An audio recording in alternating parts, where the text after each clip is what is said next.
ज्ञान पुंज परमार्थ भाव से अभिप्रेरित ज्ञान पुंज परमार्थ भाव से अभिप्रेरित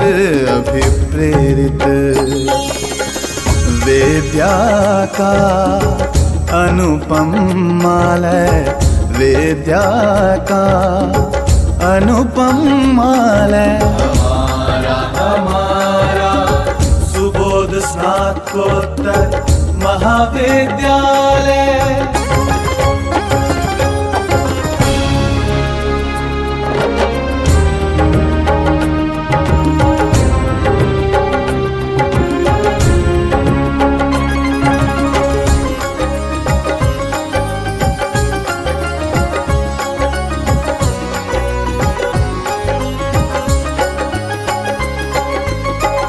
जन जन में हो ज्ञान प्रसाद, उत्तम हो आचार व्यवहार, उर मानव के धर्म बसार, मानवता के कल्याण हिता।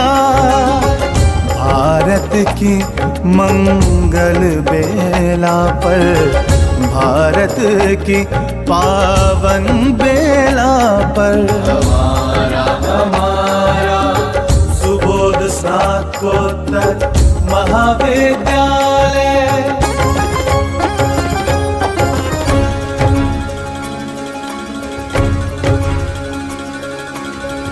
है अपना स्वर्णिम इतिहास, सदा श्रेष्ठता और उल्लास, आधुनिक गौरव से प्रमाणित, नीतिगत मूल्यों में समाहित, अनुपम से उत्कंठा का, अनुपम से उत्कंठा का विलय। हमारा सुबोध स्नातकोत्तर महाविद्यालय।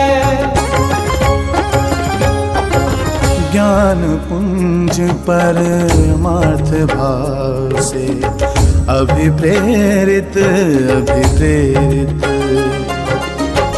वेद्या का अनुपम मालय, वेद्या का अनुपम मालय। हमारा सुबोध स्नातकोत्तर महाविद्यालय।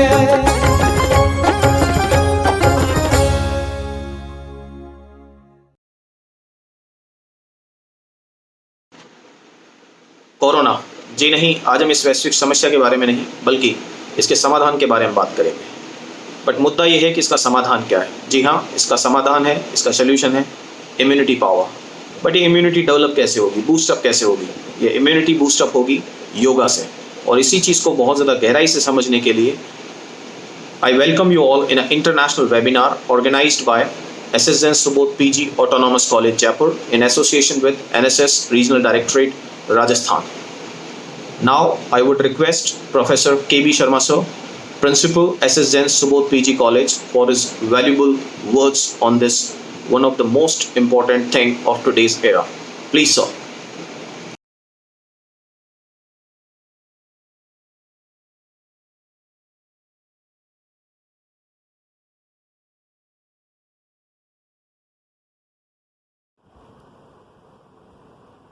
आज विश्व योग दिवस के अवसर पर SSN सुबोध महाविद्यालय की NSS इकाई एवं क्षेत्रीय निदेशालय राष्ट्रीय योजना के संयुक्त तत्वावधान में एक अंतर्राष्ट्रीय वेबिनार का आयोजन किया जा रहा है, जिसका शीर्षक mental and physical health through yoga during कोविड-19 है।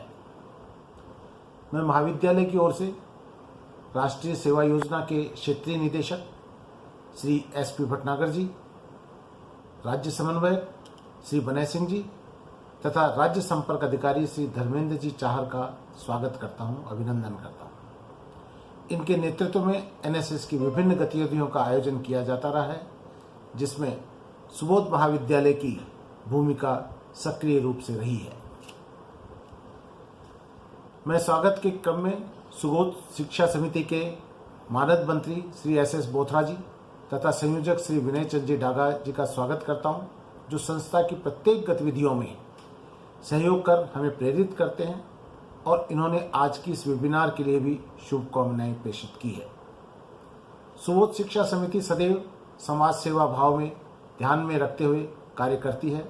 समिति ने हाल ही में कोरोना महामारी की स्थिति में मुख्यमंत्री सहायता कोष में 1 करोड़ रुपए का अंशदान दिया है तथा साथ ही साथ प्रवासियों को मोबाइल चार्ज करवाकर अपनों से बात कराने का एवं 5000 से अधिक भोजन पैकेट वितरित करने का नेक कार्य किया है, जो हमारे लिए गर्व की बात है।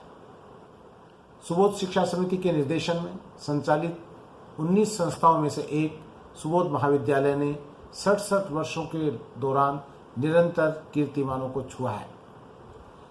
ये राजस्थान का ही नहीं बल्कि उत्तर भारत का विशिष्ट एवं प्रख्यात शिक्षण संस्थानों में से एक है।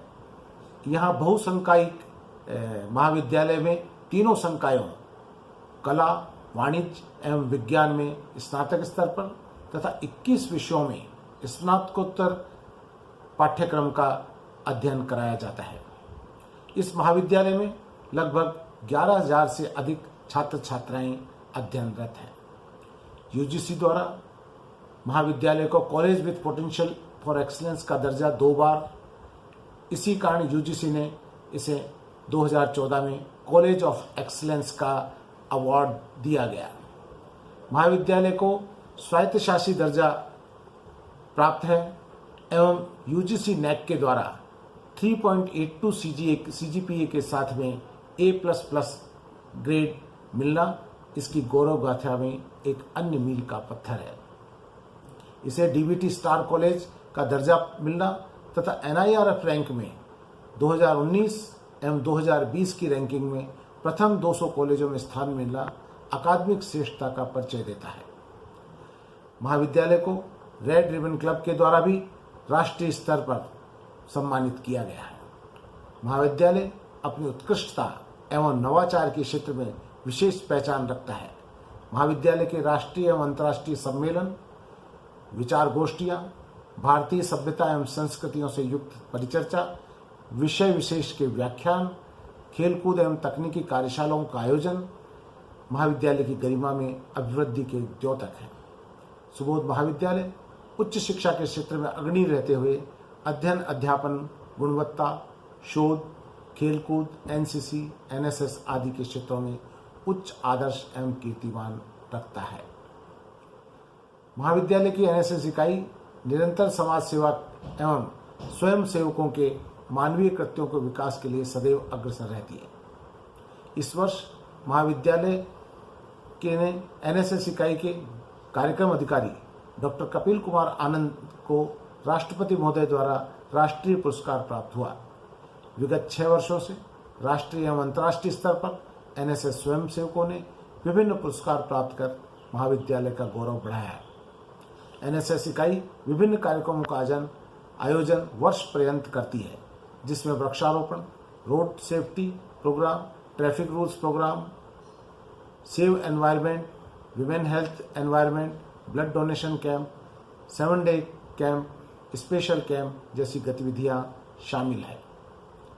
आज NSS इकाई एवं राष्ट्रीय सेवा योजना के क्षेत्रीय कार्यालय के संयुक्त तत्वावधान में वर्तमान परिस्थितियों को ध्यान में रखते हुए विश्व योग दिवस के अवसर पर mental and physical health through yoga during कोविड-19 के शीर्षक पर अंतर्राष्ट्रीय वेबिनार का आयोजन किया जा रहा है। वर्तमान समय में इस तनावग्रस्त वातावरण में कोरोना जैसी महामारी के लड़ते हुए हम अपने आप को योग के माध्यम से किस प्रकार स्वस्थ रख सकते हैं तथा अपनी इम्यूनिटी को किस प्रकार विकसित कर सकते हैं, इस विषय पर चर्चा होगी। इस विषय पर चर्चा के लिए मुख्य वक्ता डॉक्टर रवि कुमार तथा श्रीमती पूजन शर्मा का स्वागत करता हूं और NSS इकाई के कार्यक्रम अधिकारियों को इस वेबिनार का आयोजन के लिए शुभकामनाएं प्रदान करता हूं। मैं सभी प्रतिभागियों को इस वेबिनार में स्वागत करता हूं। आशा करता हूं कि ये सभी के लिए लाभकारी सिद्ध होगी। जय जिनेंद्र, जय Bharat. Thank you so much sir. और अब मैं इनवाइट करना चाहूँगा doctor Devendra Sharma, NSS program officer and convener of this webinar. Please sir.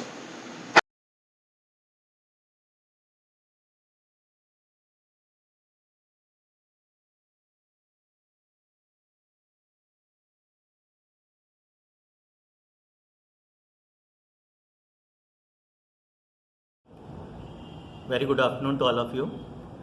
आज विश्व योग दिवस है।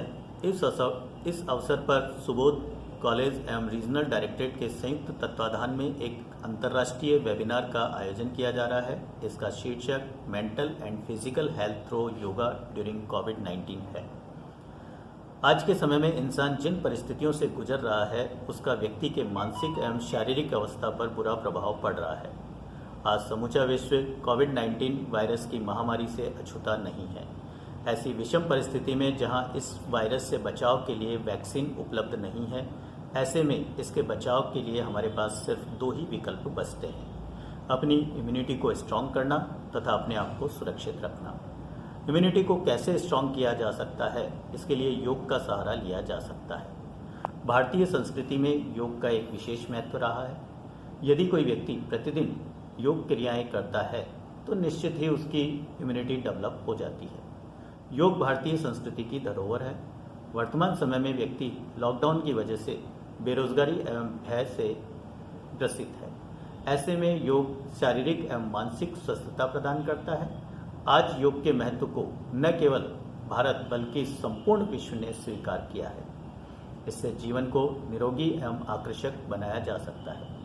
योग के माध्यम से रोग प्रतिशोधक क्षमता को भी विकसित किया जा सकता है। मैं मैनेजमेंट सुबोध शिक्षा समिति एवं हमारे एनर्जेटिक प्रिंसिपल सर का आभार व्यक्त करता हूं, जिन्होंने इस वेबिनार के आयोजन की स्वीकृति प्रदान की। सर सदैव ऐसी गतिविधियों के लिए हमें प्रेरित करते हैं। इसके लिए मैं प्रिंसिपल सर का NSS इकाई की ओर से धन्यवाद प्रेषित करता हूं। महाविद्यालय की NSS इकाई ने कोरोना काल में लॉकडाउन के दौरान विभिन्न सामाजिक गतिविधियों को अंजाम दिया है, जिसमें त्रिवेणी नगर कच्ची बस्ती एवं सुशीलपुरा कच्ची बस्ती में जरूरतमंदों को भोजन एवं राहत सामग्री का वितरण किया। मास्क वितरण के साथ साथ इस संक्रमण के बचाव के लिए जन जागरूकता में भी महत्वपूर्ण योगदान प्रदान किया है। NSS की इकाई ने गौशाला में चारे की व्यवस्था हेतु आर्थिक योगदान भी दिया है। इस कार्य हेतु मेरे साथी कार्यक्रम अधिकारियों की मैं प्रशंसा करता हूं तथा प्रिंसिपल सर का आभार व्यक्त करता हूं, जिन्होंने इस कार्य के लिए हमें प्रोत्साहित किया। मैं बताना चाहूँगा कि यह वेबिनार हमारे लिए वर्तमान परिस्थितियों में मानसिक तनाव को दूर करने एवं शारीरिक क्षमता को विकसित करने में सिद्ध होगी। इस वेबिनार में हमारे बीच मुख्य वक्ता डॉक्टर रवि कुमार शर्मा, जो नेशनल इंस्टीट्यूट ऑफ आयुर्वेदा से हैं, एवं श्रीमती पूजन शर्मा, जो Manmohan memorial medical College and Teaching hospital Nepal से हैं, रहेंगे। मैं अधिक समय नहीं लेते हुए कामना करता हूं कि मुख्य वक्ताओं द्वारा बताई गई बातों से हम निश्चित रूप से लाभान्वित होंगे। इसके लिए मैं सभी प्रतिभागियों का स्वागत करता हूं तथा अपने शब्दों को यहीं विराम देता हूं। धन्यवाद। Thank you so much sir. और अब मैं आपके बीच में बुलाना चाहूँगा सिंधु प्रकाश जी भटनागर साहब को, क्षेत्रीय निदेशक एवं सहायक कार्यक्रम सलाहकार, भारत सरकार, युवा कार्यक्रम एवं खेल मंत्रालय, राष्ट्रीय सेवा योजना, क्षेत्रीय निदेशालय, राजस्थान, जयपुर। आपका शिक्षण अनुसंधान एवं जो शैक्षणिक प्रशासन है वो करीब 30 वर्षों का रहा है। इसके अलावा आपको राष्ट्रपति पुरस्कार से भी सम्मानित किया जा चुका है और युवा व्यक्तित्व विकास एवं शैक्षणिक प्रशासन हेतु भारत सरकार के युवा आदान प्रदान कार्यक्रमों में जापान, श्रीलंका, नेपाल, चीन आदि देशों में भारतीय दल का सह नेतृत्व भी आपने किया है। भारत आने वाले रूस, चीन, Japan, Croatia, Korea, Sri Lanka, Nepal, Bangladesh, Maldives, Singapore, Thailand आदि देशों के युवा दलों के आधिकारिक भारत भ्रमण को भारत सरकार की ओर से समन्वित करने का कार्य भी आपके द्वारा बहुत ही कुशलतापूर्वक किया गया है। विगत 20 वर्षों में आपके कुशल नेतृत्व में राष्ट्रीय सेवा योजना, राजस्थान राज्य के 6 कार्यक्रम अधिकारी एवं महाविद्यालयों सहित 21 स्वयंसेवकों को सर्वोच्च राष्ट्रीय पुरस्कार से सम्मानित किया जा चुका है। हम चाहेंगे सर कि आप आज के इस अवसर पर अपने शब्दों से इस कार्यक्रम की शोभा को बढ़ाएं। Please sir. Thank you so much sir.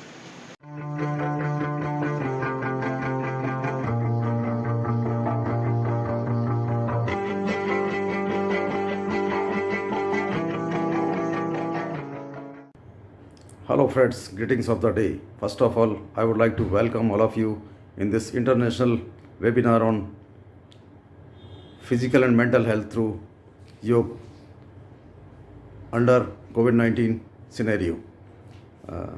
This webinar is being organized in collaboration with S.S. Jan Subodh PG College NSS Units Jaipur and Regional Directorate of NSS Jaipur. As all of you know that present scenario is very badly hitting our daily routine life and physical and mental health along with our socio-economic scenario of the countries. The pandemic COVID-19 has disturbed all walks of life of human being all across the world, and under such circumstances, yoga is the only way out by which we can maintain our mental peace and physical stability. So let us join hands to spread and practice yoga to maintain our mental health and physical soundness under COVID-19 situations. This webinar will help to enrich our knowledge of yoga and our understanding of how yoga may be helpful to maintain our mental health and physical sound health.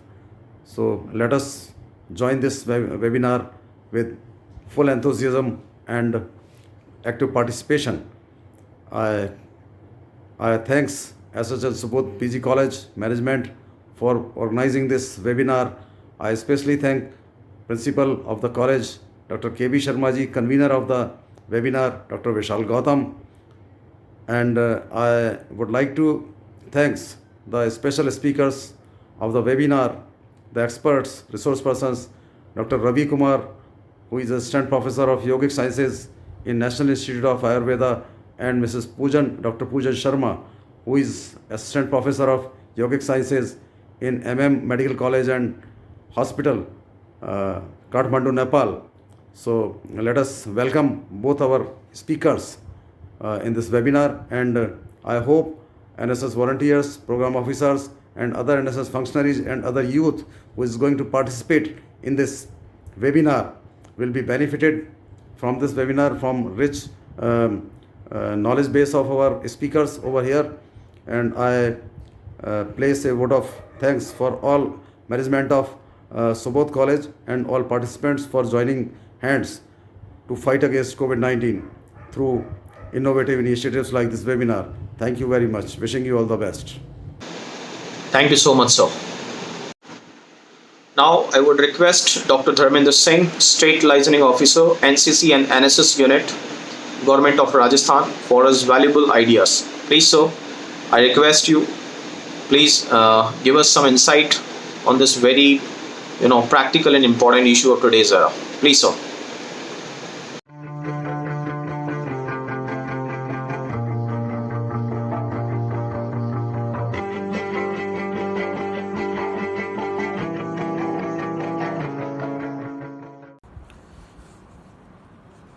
आज की international webinar जो SS Jain Subodh PG college के द्वारा आयोजित की जा रही है, जिसका शीर्षक है mental and physical health through yoga during covid.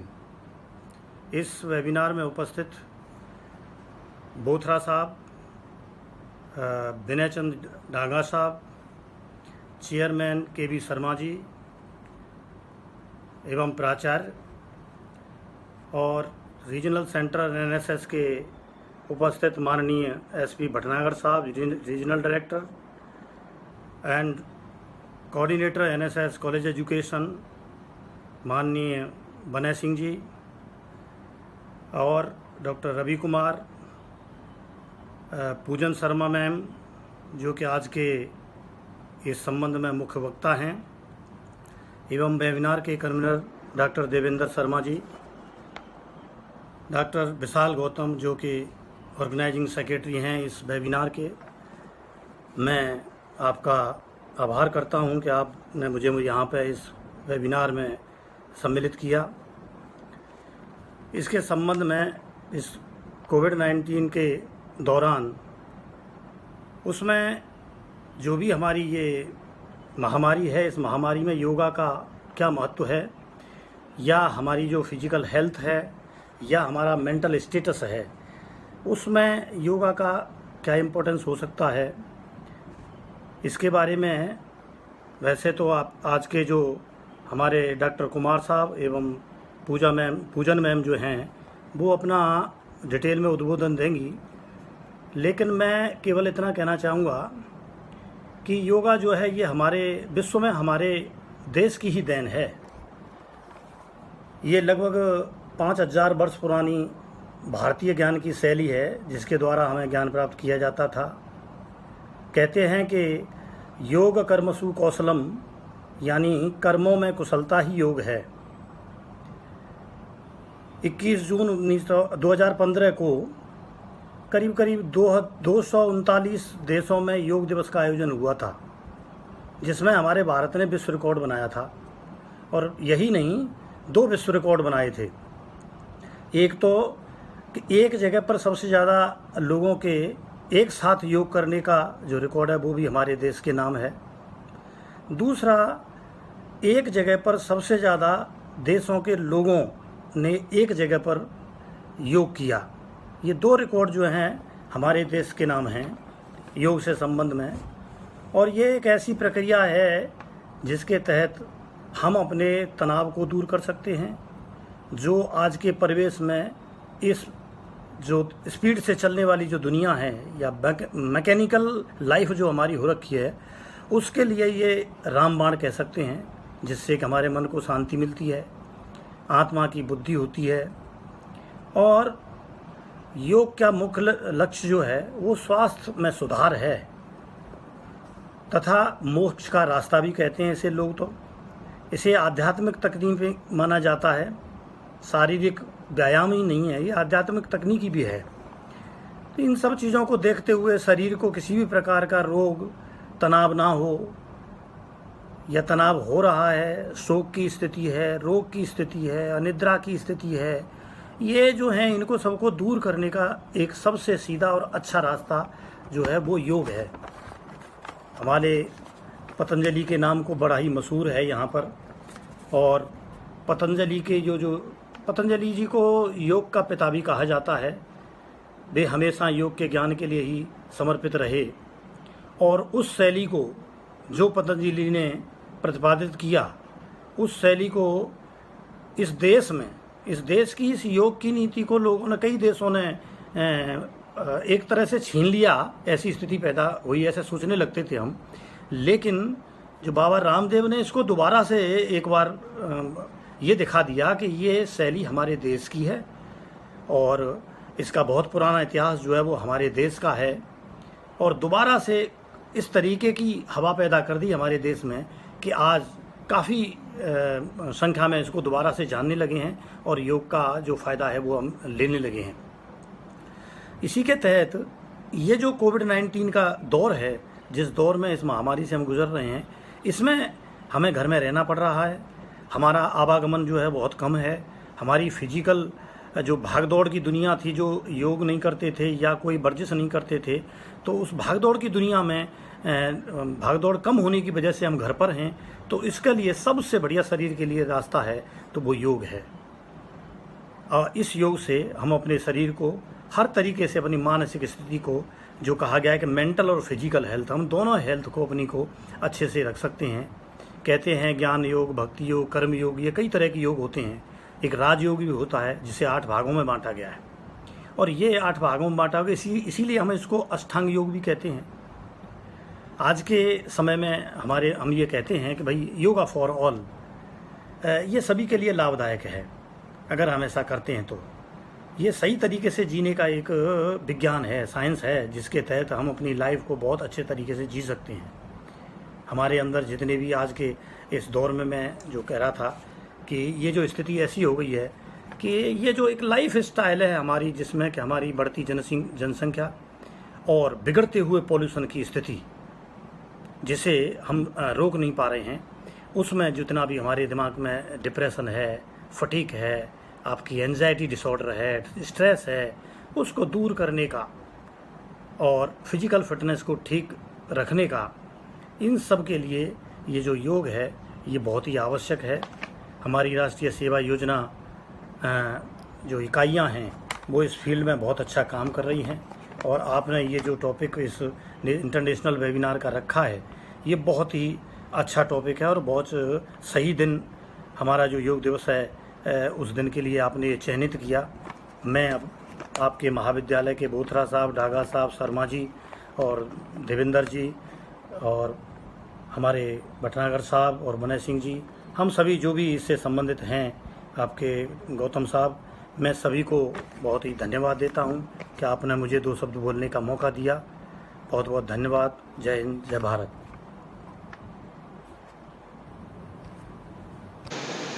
Thank you so much, sir, for your valuable ideas. Now I will request Dr. Ravi Kumar, Assistant Professor, National Institute of Yoga, Jaipur, Rajasthan. Please sir, yoga के ऊपर हम चाहेंगे कि आप वो सब चीज़ें हमें बताएं और उन चीज़ों पर प्रकाश डालें जो शायद सभी लोगों के लिए बहुत बेनिफिट हो सकती है ड्यूरिंग कोविड-19।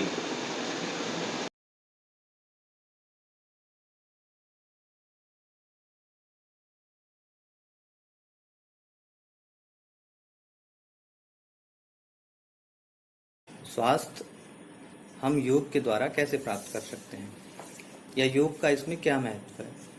जैसा कि हम देख रहे हैं कि इस कोरोना व्याधि के कारण एक भय का वातावरण हमारे चारों तरफ उपस्थित हो गया है। ये व्याधि अपने आप में एक समस्या है, लेकिन इस व्याधि ने बहुत सी अन्य समस्याएं भी उत्पन्न कर दी हैं।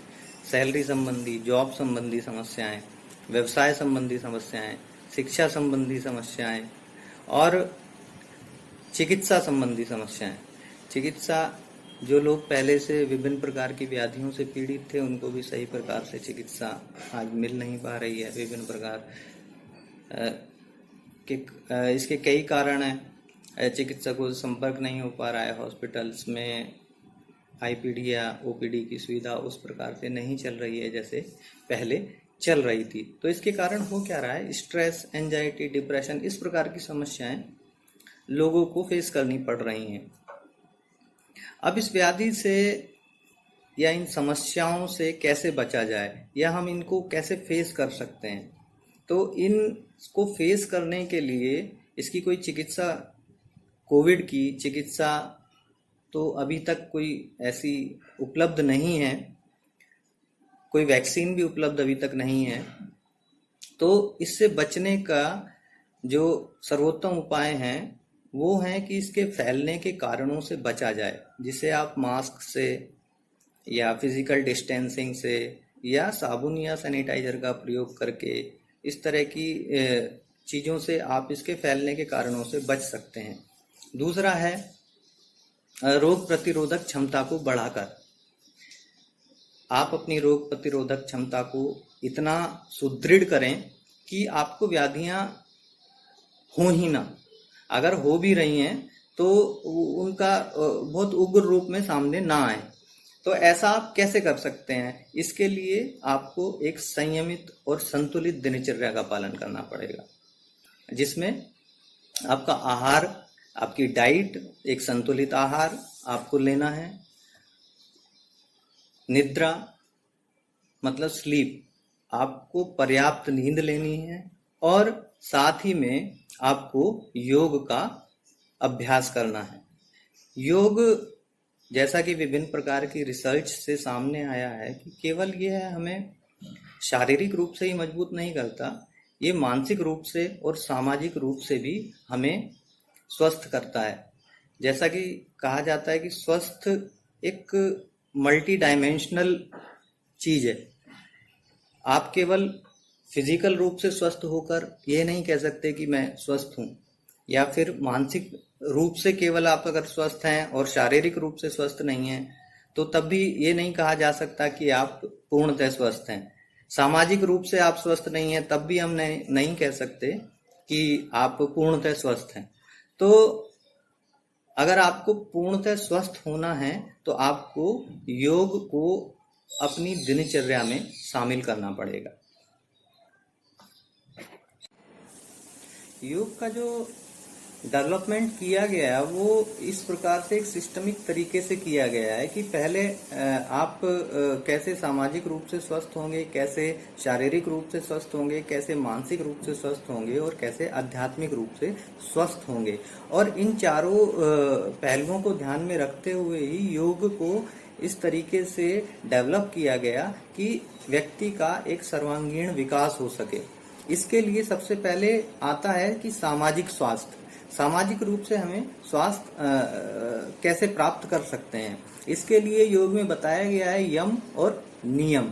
यम और नियम से तात्पर्य है कि आपकी सोशल रिलेशंस कैसी होनी चाहिए, आपके आस पड़ोस में आपका व्यवहार कैसा होना चाहिए, आपके रिलेटिव्स के साथ आपका व्यवहार कैसा होना चाहिए। वहीं नियम आपको अवेयर करता है अपने प्रति, सेल्फ अवेयरनेस वाली जो फीलिंग है वो आपको नियम के पालन से डेवलप होती है। यम में अगर हम देखें तो सबसे पहले बताया गया कि अहिंसा का पालन करना है, आपको सामाजिक रूप से अहिंसा का पालन करना है। ऐसा नहीं है कि कोई मान लो मैं कोविड पॉजिटिव पेशेंट, मतलब मेरे को कोविड हो गया और मैं कहीं अस्पताल में जाके भर्ती होता हूँ और वहां पे जो भी मिलने वाले व्यक्ति मुझसे आ रहे हैं, डॉक्टर आ रहे हैं या नर्स आ रही हैं या फिर अन्य कोई रिलेटिव्स मेरे पास आ रहे हैं और कह रहे हैं कि केवल मेरे को नकारात्मक बातें बता रहे हैं इस बीमारी के लिए, तो उससे होगा क्या कि जो व्यक्ति 5 दिन में ठीक होना था उसको 7 दिन लग जाएंगे। उसके अंदर एक स्ट्रेस की भावना उत्पन्न हो जाएगी, स्ट्रेस उत्पन्न हो जाएगी, एंजाइटी भी हो सकती है, तो उसके कारण उसकी रोग प्रतिरोधक क्षमता भी कम हो जाएगी शारीरिक रूप से। तो इसका प्रभाव मानसिक स्तर पे होने लगेगा और फिर वो शारीरिक रूप में हमारे सामने आएगा। तो अगर इस तरह का व्यवहार सभी करने लग जाएंगे तो जो व्यक्ति है, मान लो पॉजिटिव पेशेंट है, तो उसके लिए तो काफी मुश्किल हो जाएगा। तो यम का पालन करके हमें अपनी सोशल इंटेलिजेंस को बढ़ाना है, इमोशनल इंटेलिजेंस को बढ़ाना है, हमें उनको सांत्वना देनी है, उनको बताना है कि इस बीमारी से केवल कुछ ही लोगों को परेशानी हो रही है लेकिन बाकी सब लोग ठीक हो रहे हैं। तो इस प्रकार से हमारा जो सामाजिक हमारी रिलेशंस हैं या फिर हम उनको अगर हौसला देंगे तो उससे उसके स्वास्थ्य लाभ करने में बहुत आसानी हो जाएगी। और अगर आपके घर में भी कोई रिलेटिव मान लीजिए कोई पॉजिटिव पाया गया और आप उन्हें उससे बात नहीं कर रहे हैं, मैं मान लो कोविड पॉजिटिव हो जाता हूं और अगर अपने किसी फ्रेंड्स के पास फोन करता हूं और कहता हूं कि अपनी परेशानी उसको बताना चाह रहा हूं और देखता हूं कि वो मेरी बात पे ध्यान नहीं दे रहा है, तो मुझको स्ट्रेस होगा और उस स्ट्रेस के कारण हो सकता है कि मुझे उस व्याधि से उबरने में थोड़ा ज्यादा समय लगे। तो योग हमें सिखाता है कि हमें सामाजिक रूप से स्वस्थ होना है, किसी के साथ ऐसा व्यवहार नहीं करना है, मैत्री का व्यवहार करना है, आस पड़ोस में भी मैत्रीपूर्ण व्यवहार हमको करना है। इस व्याधि को एकदम टैबू की तरह नहीं देखना है। नियम की हम बात करें उसमें तो सबसे पहले आता है सोच। सोच से अभिप्राय है कि आपको अपने जीवन में सोच को धारण करना है, मीन्स आपको अपने आप की भी स्वच्छता पे ध्यान देना है और आपको अपने समाज की स्वच्छता पे भी ध्यान देना है। कभी कभी हम देखते हैं कि आप सड़क पे जा रहे हैं, किसी व्यक्ति ने कचरा डस्टबिन के बाहर फेंक दिया, आपको पता है गंदी आदत है, लेकिन अगर आप उस कचरे को उस डस्टबिन में उठा के रख देंगे तो ये एक सामाजिक रूप से ये एक बहुत अच्छी बात है। इसको शील बोला गया है इसमें योग में कि ऐसी भावना प्रत्येक व्यक्ति में अगर होगी तो वो गंदगी नहीं फैलाएगा। तो सामाजिक रूप से हम अपने आसपास को भी स्वस्थ रखेंगे और किसी प्रकार की अहिंसा ना करना, जैसा कि यम में बताया गया है, यम के जो नियम वो बताए गए, तो उसमें बताया गया कि आपको यम का पालन करना है, अहिंसा का पालन करना है, केवल बातों से नहीं, किसी को कटु बात बोलना ही नहीं है, किसी रोगी को आप उससे कठोर वचन बोल रहे हैं या फिर कुछ ऐसी बात कह रहे हैं जिससे कि उसको टेंशन पैदा हो रही है, तो ऐसी बातें भी हमको इस परिप्रेक्ष्य में इस समय नहीं करनी है किसी भी कोविड पेशेंट को, क्योंकि इसमें उनकी कोई गलती नहीं है। अगर वो पॉजिटिव हो रहे हैं तो उनका कोई उसमें ऐसा वो नहीं है, और आप उनको अवॉइड ना करें अगर कोई है इस तरह से पेशेंट। तो इस प्रकार से अगर आप देखेंगे कि आप इन चीज़ों को अपने जीवन में अपनी दिनचर्या में शामिल कर रहे हैं, तो इससे आपकी एक सोशल और इमोशनल इंटेलिजेंस की वृद्धि हो रही है। फिर आता है आसन और प्राणायाम। अब जब योग के द्वारा आप सामाजिक स्वास्थ्य को प्राप्त कर लेंगे, तो अब नेक्स्ट क्रम आता है आसन और प्राणायाम का, जो आपकी फिजिकल फिटनेस को बनाने का कार्य करता है। फिजिकल फिटनेस योग का एक महत्वपूर्ण इसका एक पक्ष है, जिसके लिए आसन, प्राणायाम और विभिन्न प्रकार की क्रियाएं ये इसमें बताई गई हैं। तीसरा आता है फिर मेंटल हेल्थ। मेंटल हेल्थ के लिए आप ध्यान, धारणा, इस तरह की चीज़ें इसमें हमें बताई गई हैं कि कैसे आप अपने मानसिक आवेग हैं, बहुत ज़्यादा गुस्सा आ रहा है, उनको कैसे उस पर संयम करना है। तो इस तरह से सोशल, मेंटल और सोशल, फिजिकल और मेंटल हेल्थ के बारे में इसको एक सिस्टमिक तरीके से डेवलप किया गया है। इसके बाद आता है आध्यात्मिक या जो समाधि वाला पार्ट है। तो अब इसको अपने दैनिक जीवन में हमें कैसे शामिल करना है। आप घर में अपने देखिए कि आपके घर में बुजुर्ग भी हो सकते हैं, आपके घर में युवा भी हो सकते हैं और आपके घर में बच्चे भी हैं। तो इनको ये आप 3 कैटेगरी मान के चलिए कि जहाँ पे आपको योग का जो अभ्यास करना है, यम नियम का अभ्यास तो सबको करना है, लेकिन आसन प्राणायाम की जब हम बात करते हैं तो ये अवस्था के अनुसार इसके प्रोटोकॉल डेवलप किए गए हैं। तो अगर घर में आपके वृद्ध हैं तो उनके लिए योगा का प्रोटोकॉल थोड़ा सा अलग होगा, जो युवा हैं या फिर एडल्ट्स हैं उनके लिए योगा का प्रोटोकॉल थोड़ा अलग होगा और बच्चों के लिए अलग होगा। अगर इसके साथ ही आपके आसपास या फिर जो भी व्याधि किसी डिजीज से डिजीज्ड पर्सन है तो उनके लिए स्पेशल योगा मॉड्यूल्स बनाए जाते हैं या उनको अलग आसनों का प्रयोग करना है। इस प्रकार हम देखेंगे कि अगर आप इसको 3 कैटेगरी में रखें तो हर कैटेगरी के लिए एक अलग मॉड्यूल है योग का। जो बुजुर्ग हैं उनकी जो जॉइंट फ्लेक्सिबिलिटी होती है वो कम हो जाती है डिजेनरेटिव चेंजेस होने के कारण। उससे होता क्या है कि वो उन आसनों को नहीं कर सकते जो एक एडल्ट कर सकता है। तो उनको क्या करना है कि केवल सिंपल आसन करने हैं जिसमें बहुत ज़्यादा ट्विस्ट ना हो। खड़े होके जैसे किए जाने वाले आसन है, ताड़ आसन है या वृक्ष आसन है, इस तरह के आसन। और जो बैठ के किए जाने वाले आसन है, अगर उनको कोई जॉइंट डिजीज नहीं है तो पद्मासन, वज्रासन, भद्रासन, सिंहासन, इस तरह के आसन वो कर सकते हैं। लेट के भी किए जाने वाले आसनों में जो सुलभ प्रकार से जो कर सके, जैसे भुजंगासन हो गया या फिर शलभ आसन हो गया। तो इस प्रकार इनको बुजुर्ग लोगों को ऐसा कोई आसन नहीं करना है कि जिससे इनको कोई परेशानी हो। एडल्ट्स में आप शुरुआत करेंगे, जो आसन आपकी शुरुआत करने वाले हैं वो आप सभी प्रकार के आसन कर सकते हैं, लेकिन शुरुआत में एकदम से बहुत ज़्यादा कठिन आसनों का प्रयोग में ना लाएं। बच्चों के लिए सबसे सिंपल टाइप के आसन जिनको हम सूक्ष्म व्यायाम बोलते हैं उनको कराने की सलाह दी जाती है। अब आपको ये देखना है कि जब आप योग का शुरुआत करेंगे तो कुछ ऐसी चीजें हैं जिनका आपको ध्यान रखना है। जैसे आप हमेशा योग के लिए उपयुक्त समय जो बताया गया है वो प्रातःकाल बताया गया है। प्रातःकाल आपको योग करना है और एम्प्टी स्टमक करना है। कभी भी खाना खाने के बाद योग नहीं करना है।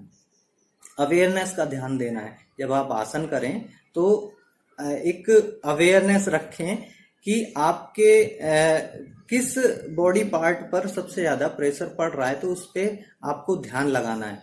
तो इससे होगा क्या कि शारीरिक और मानसिक रूप से आपका एक संतुलन स्थापित होगा। आपका मन आपके शरीर के साथ मिल के काम करेगा। ब्रीदिंग पे ध्यान देना है। हमेशा आगे झुकने वाले आसन जब आप करते हैं तो श्वास को छोड़ने का कार्य करें।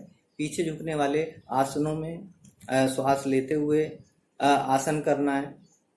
इसके साथ कुछ राइट हैंडेड पर्सन्स होते हैं, कुछ लेफ्ट हैंडेड पर्सन होते हैं, तो वो अक्सर क्या करते हैं कि जो उनकी फ्लेक्सिबिलिटी है वो राइट साइड में ज़्यादा होती है, तो लेफ्ट साइड पे उतना ध्यान नहीं देते हैं। जबकि हमको क्या करना है कि दोनों तरफ से हर आसन को दोनों तरफ से करना है। उसका काउंटर पोज जरूर करना है। आगे झुकने वाला आसन कर रहे हैं तो पीछे झुकने वाला भी आसन आपको करना है। इसके साथ ही आपको यह भी ध्यान देना है कि अगर आप किसी डिजीज से परेशान है, मान लो पेप्टिक अल्सर है या हर्निया है या फिर हाइपरटेंशन है या फिर कोई कार्डियक डिजीज है, तो आपको ये आगे झुकने वाले आसन तो एकदम नहीं करने हैं। आपको एपिलेप्टिक है या एपिलेप्सी की कोई दिक्कत है तो तब भी आपको थोड़ा ध्यान रखना है।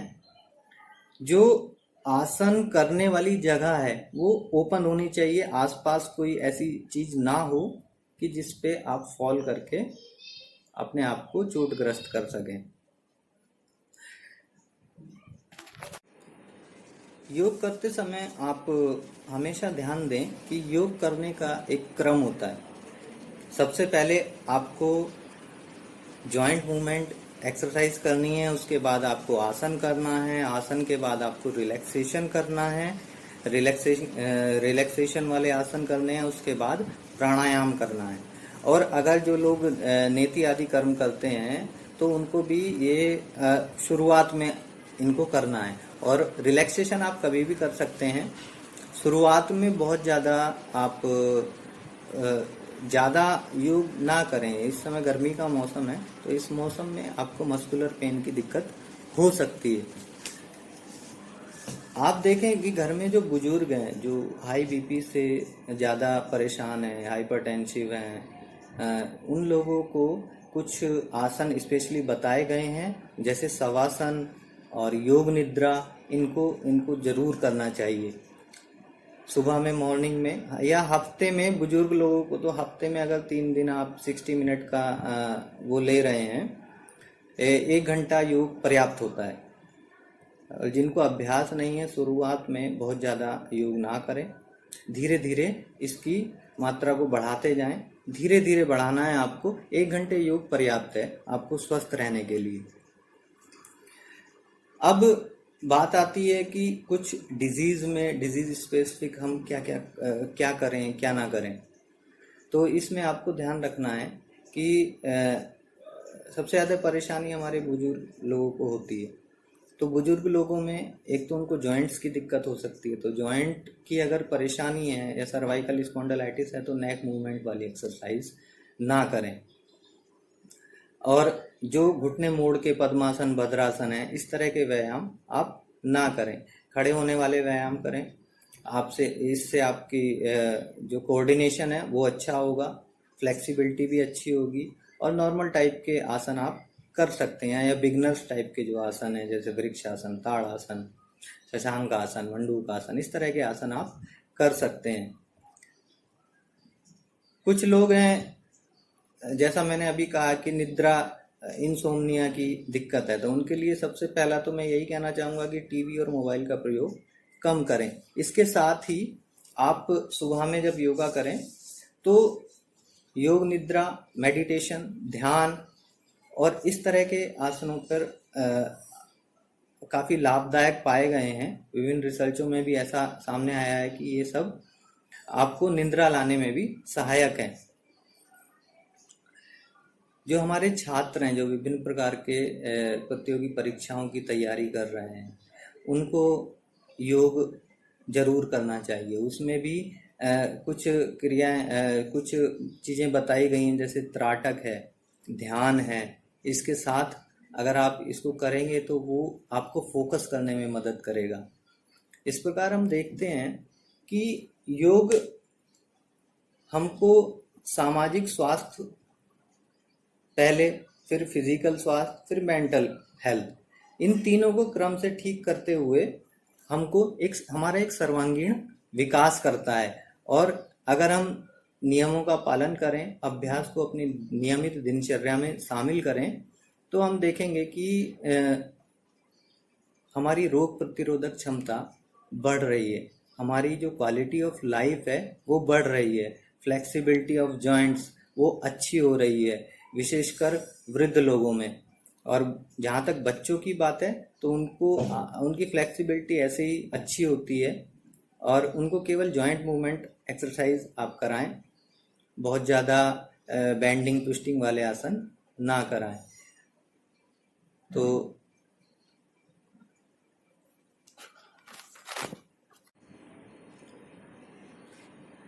कार्डियो और पल्मोनरी फिटनेस को बढ़ाने के लिए आपको प्राणायाम का जरूर पालन करना चाहिए, या प्राणायाम रोज करना चाहिए। प्राणायाम की शुरुआत में आप ध्यान दें कि आपको कुंभक नहीं करना है। कुंभक मीन्स आपको श्वास को रोकना नहीं है, आपको लगातार इसको बिना रोके शुरुआत में करना है, और जब धीरे धीरे आप इसके अभ्यास कर लेंगे तो तब आपको कुंभक करना है। ये कुंभक हम बोलते हैं कि जब श्वास हम एक अंदर लेते हैं, फिर उसको कुछ देर रोकते हैं और फिर बाहर निकालते हैं, तो जो रोकने वाली प्रक्रिया है उसको कुंभक कहा जाता है। तो इसको शुरुआत में नहीं करना है, ये ध्यान देने योग्य बात है। और जो हाइपरटेंसिव लोग हैं, जिनका बीपी ज़्यादा बढ़ा रहता है, उनको भस्त्रिका प्राणायाम नहीं करना है, उनको कपालभाति भी नहीं करना है। बहुत ज़्यादा इससे के करने से आपका बीपी बढ़ सकता है, तो इस प्रकार इस पे आपको ध्यान देना है। कार्डियक डिजीज वालों को स्पेशली उनको ध्यान देना है, और बीपी वालों को ध्यान देना है कि आपको भस्त्रिका प्राणायाम और कपालभाति प्राणायाम नहीं करना है। अगर आपको अपनी रेस्पिरेटरी या वाइटल जो लंग कैपेसिटी है उसको अगर आप बढ़ाना चाहते हैं, उसको अच्छी करना चाहते हैं, तो उसके लिए आप प्राणायाम जरूर करें। इससे आपकी वाइटल कैपेसिटी बढ़ेगी लंग की, उनकी स्ट्रेंथ बढ़ेगी लंग्स की। तो इस प्रकार हम देखते हैं कि योग केवल हमारा सामाजिक रूप से ही हमको स्वस्थ नहीं करता, हमको मानसिक रूप से भी स्वस्थ करता है। हमारी कंसंट्रेशन को बढ़ाने का भी कार्य करता है, फोकस करने का कार्य करता है, हमारी सेल्फ अवेयरनेस को बढ़ाने का कार्य करता है। सामाजिक रूप से हम सोशली और इमोशनली ज़्यादा फिट होते हैं, हमारी बुद्धि विकसित होती है, और वो हमारा एक सर्वांगीण विकास करने का कार्य करता है। धन्यवाद। Thank you so much sir. और अब मैं हमारे बीच में इनवाइट करना चाहूँगा पूजन Sharma, psychologist, Manmohan Medical college, Kathmandu, Nepal. Please ma'am, share your ideas.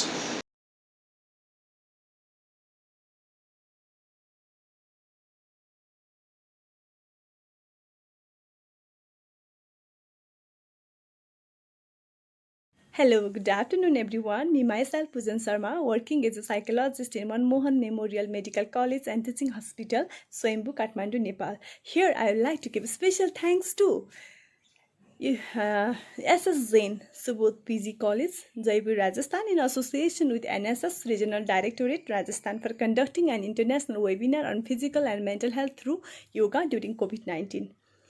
I would like to give special thanks to Dr. Vishal Gautam, who is the organizing secretary of this program, for coordinating and selecting me as a spokesperson in this webinar. And I would like to give special thanks to all the participants who are involved in this webinar. So here in this webinar we are going to discuss on major topics of physical and mental health and importance of yoga.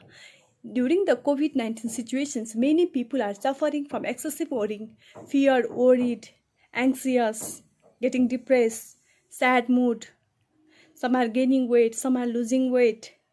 Some are getting illness anxiety that I am suffering from corona, though they are not corona, though their PCR report is negative, they are still feeling that they are having corona.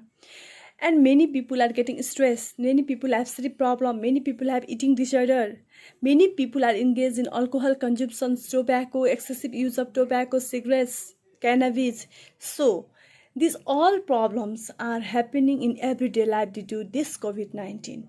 So yoga will help in balancing many of the major symptoms. When we put yoga on our schedule in day-to-day life, it will really helps.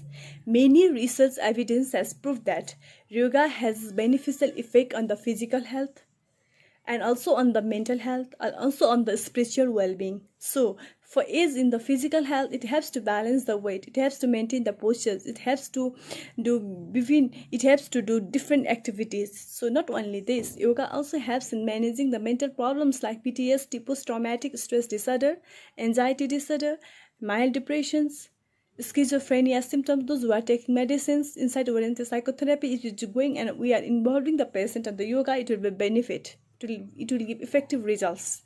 Not only this, it will also work in the sleep problems, eating disorders, and on children with ADHD, attention deficit hyperactive disorder. Yoga has proven its result in the new research. So many researches are ongoing. So yoga has very, very important role in the person's life. So if we put yoga in our life, it will be very effective. On the auspicious occasion of International Yoga Day, I would like to say that yoga has very, very benefit. It plays a vital role in our life. If we do it, if we follow it, if we put in our schedule, we really get benefit by it. Those who are doing yoga, they will never escape it. So please put a habit of doing yoga. Yoga will help in balancing the GABA level, gamma aminobutyric acid, which helps to counteract with the anxiety and many psychiatric disorder. So please be with us till the end of the webinar. Thank you for being with us. Now I am going to present on yoga. Thank you. Now, before starting the session, I would like to say, please answer the following questions. Take a moment to reflect and write down. Do you have me time? If yes, then what you do to take care of yourself? In the self-confidence scale 0 to 10, 0 indicates dissatisfied with my life and 10 indicates most satisfied with my life. Please do a score for yourself. So here, me time means only for yourself, not for others, not for family, not for parents, not for children, not for colleagues, only for yourself. If you have, please write it down. You can share it in the chat box or later at the end of the session, we can discuss on it. Okay, now I am going to talk about mental health facts in Nepal. Mental health policy formulated in 1997 is yet to be fully operationalized. Mental illness is not much talked about because of stigmatization. Many organizations, government sector, private sector, NGO are working together to bring awareness. Various campaigns are running, but still there are some misconceptions prevalent. It is estimated that the total prevalence rate of all psychiatric disorders put together exceeds more than 20% of total population. 76% of low-income countries, 85% of middle-income countries receive no treatment for their mental health condition, though they are with severe mental disorder. First epidemiological field survey conducted in Kathmandu Valley in 1984 estimated the prevalence of mental illness around 14%. In the recent Global Burden of Disease Study 2013, mental and substance use disorder collectively accounted for 21.2% of all years of life plus 2 disability.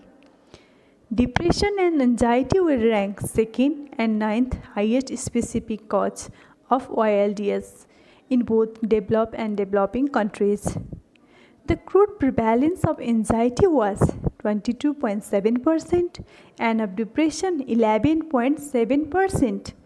The prevalence of mental health disorder in general population is 37.5%, but the ratio of mental health care service provider is about 0.22 per 1 lakh population. Due to lockdown in Nepal, more than 1100 people commit suicide in this lockdown, according to Nepal police. The Department of Ayurveda, Ministry of Health and Population, Ministry of Education, Science and Technology pledged to work together to raise awareness on the benefit of yoga and meditation. In the school curriculum, subjects like yoga, Ayurveda, medicinal herbs, natural treatment are kept in the school curriculum. United Nations recognized June 21st as the International Yoga Day in 2014.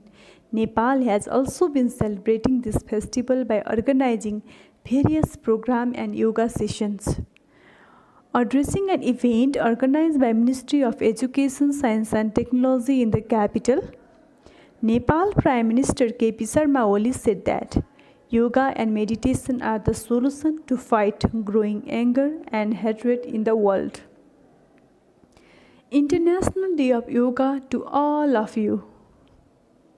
Yoga, which has been gaining wide popularity in Nepal, is regarded as an invaluable gift, as an ancient tradition, and an essential element for a healthy and balanced life. Yoga deserves to become an integrated and universal mind-body practice in our modern culture. Tips for boosting mental health in this COVID-19 pandemic are: get connected to friends and family members. You can get connected through various social applications by telephone or by social app like Viber, Instagram, Messenger, Telegram, Imo. But get connected. In this lockdown, you should practice physical distancing but not social distancing. You should practice connecting. You get connected to whom you want to connect. Share your feelings, share your thoughts, share your experience, which will help to raise your self-esteem and increase your self-confidence level. Next, make a plan in a day to learn new skills, like every day when you wake up in the morning. Make a habit of learning new things, like you can write blog, you can write song, you can write article, you can write story, you can sing, you can dance, or you can make food, new dishes, etc. Every day, thank yourself for doing something new. At the same time, there will be no one to say you thank you. If you make a habit of saying thank you to yourself, it will help to boost your self-esteem. It will help to boost your self-confidence. So please, if you do something, say thank you to yourself. Look for an inspirational and motivational quote, which helps to bring positivity. Do meditation. Practice of meditation will help to increase attention and concentration. Practice laughing as a therapy, because laughing therapy, it will help to increase endorphin, which helps to fight against various pain, severe pain like cancer pains, arthritis, etc. Go on a virtual tour in this lockdown.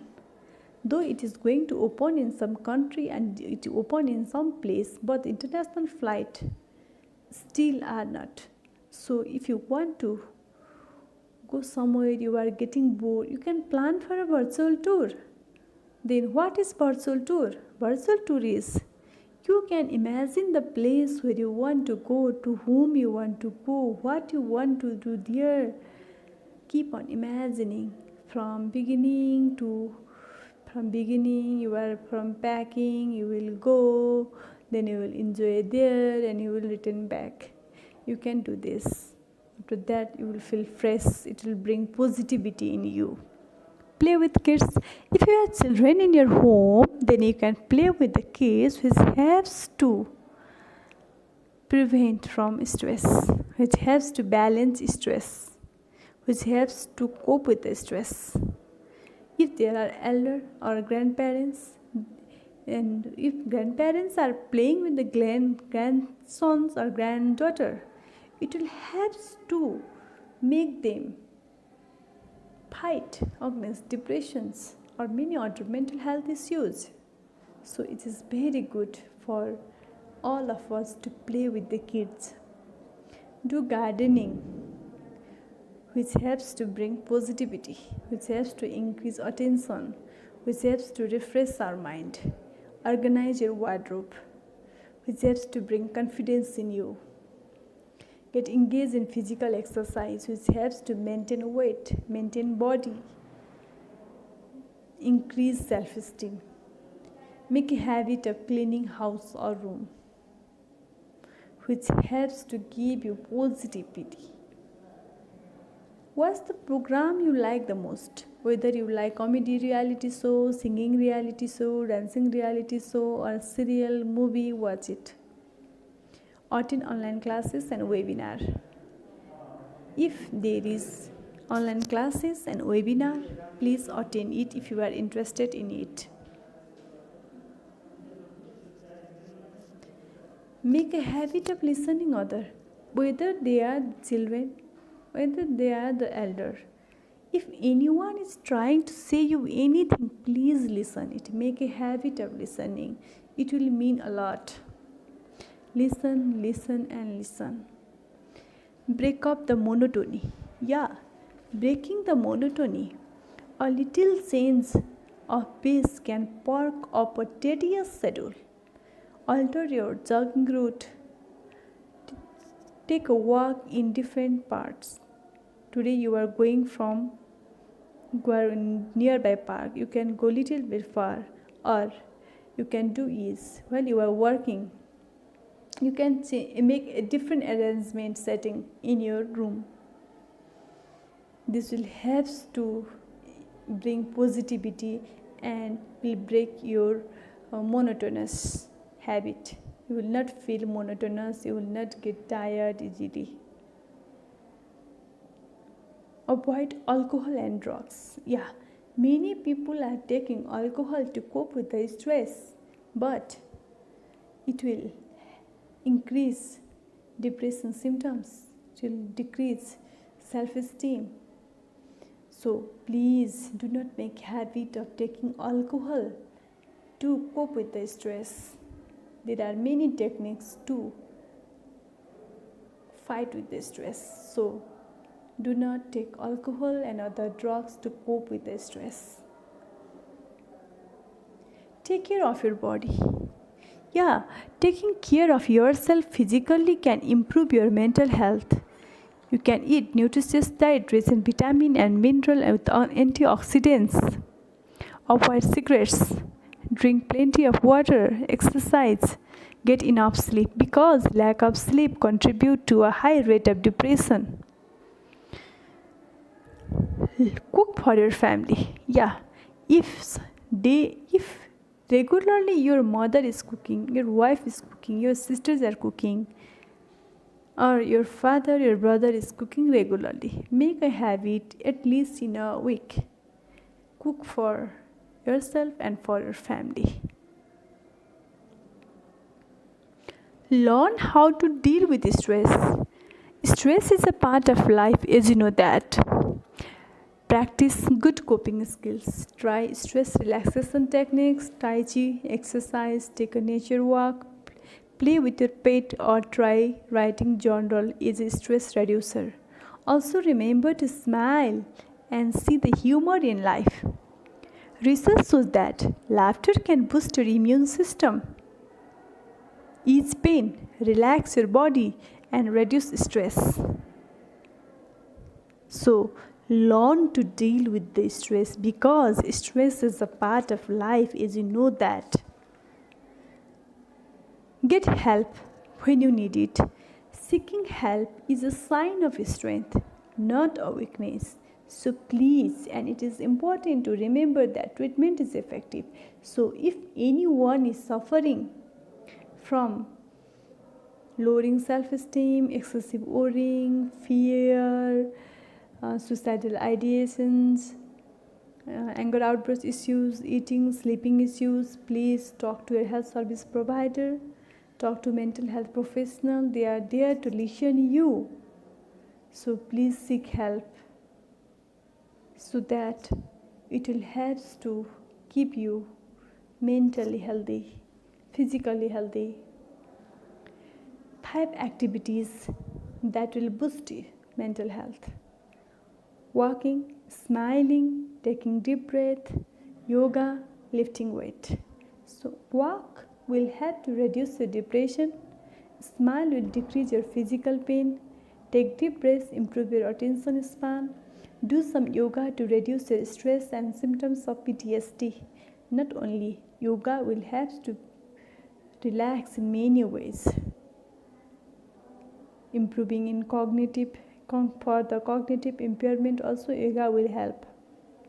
Lift weight to combat anxiety. So these activities will help to boost our mental health: walking, smiling, taking deep breaths, yoga and lifting weight. So do it, at least practice it. So I'd like to say that mental health, there is no health without mental health, as you know that, as we all know that there is no health without mental health. So we should take care of our mental health, and for taking care of mental health, yoga is vital. So on the auspicious occasion of International Yoga Day, I would like to say, all of you practice yoga, but with the yoga specialist, not by yourself, because I have seen so many cases doing wrong practice. So I like to request you all, I would like to request to all. Last but not the least, I would like to say that it's okay not to be okay in this situation, but do the basic, don't panic, because if we follow the basic step, if we follow the basic tip that I have mentioned in my PPT, then you can lead a happy life.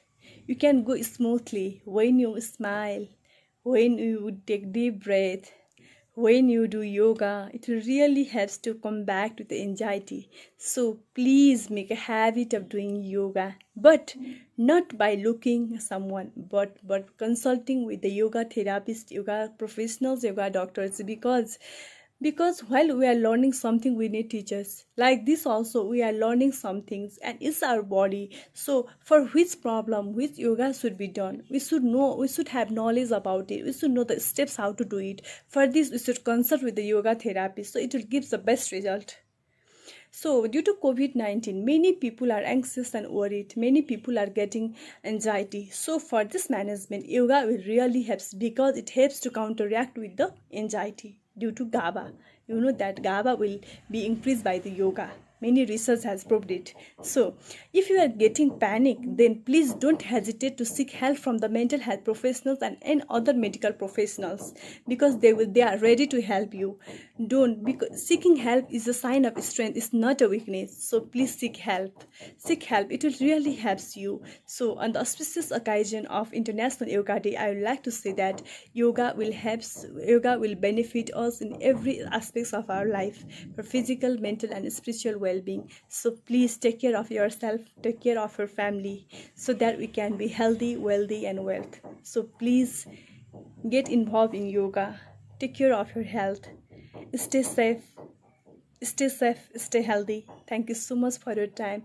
Do not forget to fill the feedback form. If there are any queries related to mental health, you all be free to ask with me. Thank you so much for your time. Namaste. Thank you so much. And now I would request Dr. Vishal Gautam for word of thanks.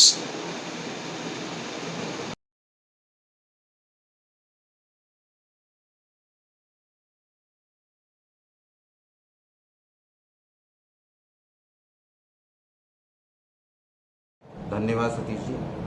सभी को नमस्कार। SS Jain Subodh PG autonomous college एवं regional directorate NSS के संयुक्त तत्वाधान में आयोजित international webinar mental and physical health through yoga during कोविड-19 में उपस्थित राजस्थान एनएसएस के director Shri SP Bhatnagar ji, state coordinator NSS Shri Bane Singh ji, state liaison officer NSS and NCC doctor Dharmendra ji, महाविद्यालय प्राचार्य professor KV Sharma ji, assistant professor National Institute of Ayurveda doctor Ravi Kumar ji, madam Poojan Sharma ji, psychologist in Manmohan Medical College and Teaching Hospital Kathmandu Nepal, conference coordinator doctor Devendra Sharma ji का हार्दिक अभिनंदन।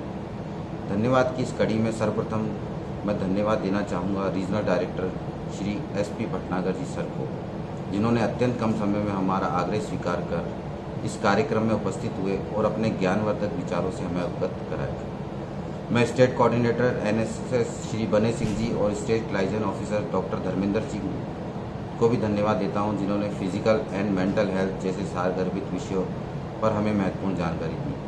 मैं धन्यवाद देता हूं महाविद्यालय प्राचार्य प्रोफेसर केवी शर्मा जी सर को, जिनके प्रयासों से यह वर्चुअल इंटरनेशनल वेबिनार सफल हो पाई। प्राचार्य जी शैक्षणिक गतिविधियों के साथ साथ शिक्षणोत्तर गतिविधियों में भी गहरी रुचि रखते हैं। इसी के परिणाम स्वरूप हम सभी कार्यक्रमों को पूर्ण रूप से सफल कर पाते हैं।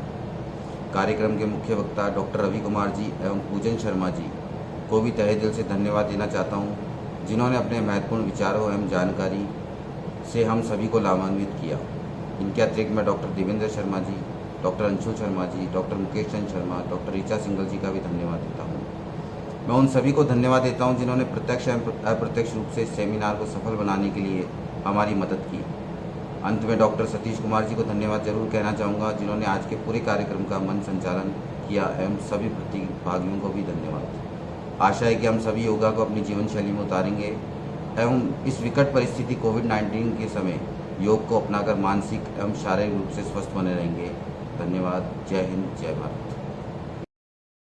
जनगण मन अधिनायक जय हे भारत भाग्य विधाता, पंजाब सिंध गुजरात मराठा द्राविड़ उत्कल बंगा, विंध्य हिमाचल यमुना गंगा उच्चल जलधि तरंगा, तव शुभ नामे जागे, तव शुभ आशीष मांगे, गाहे तव जय गाथा।